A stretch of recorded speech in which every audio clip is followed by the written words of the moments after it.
I'm not going to give you a question.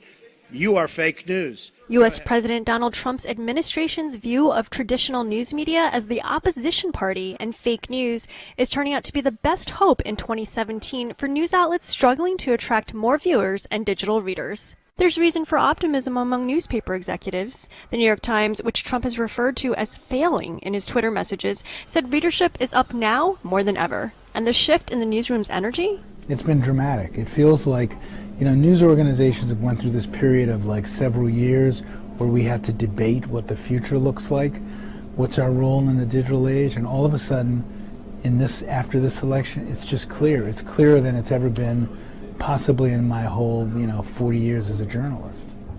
Trump's close advisor, Steve Bannon, told The Times in an interview in January, the media's the opposition party and not the Democratic Party. I think, unfortunately, sometimes the Trump administration sees everybody who asks them hard questions as the opposition party. I don't want to be the leader of the opposition party to Donald Trump. I want to be a journalist doing my job covering Donald Trump. The dishonest media did not explain that I called the fake news the enemy of the people, the fake news. Trump has said he had a running war with the dishonest media over what he sees as unfair attacks on him and his administration. But those statements have produced a bump in readership and viewership in news outlets like the New York Times, the Washington Post, and CNN. In Trump world, if the news or the question is unwelcome, it's fake. And what that in turn does is it makes people want to look at those reports even more carefully. So CNN's ratings actually increased after that as well.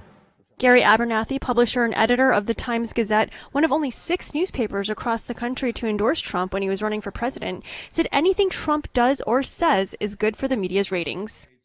President Trump often says to the media when he does a press conference or something, hey, I'm great for your ratings. Your ratings are up, and I'm not sure I would be just saying that, but he is stating the obvious. He is good for their ratings. He's good for every media. He's good for us. You can just cover Donald Trump very fairly and very accurately, and you're still going to have a bump in readership just because people are interested in all things Trump, whether they love him or hate him. No, not you. Not you. Your organization's terrible. But it remains to be seen whether the Trump bump will last. The New York Times reported an increase in digital advertising by 6% in 2016, but print advertising revenue dropped 16%, and revenues overall fell about 2%.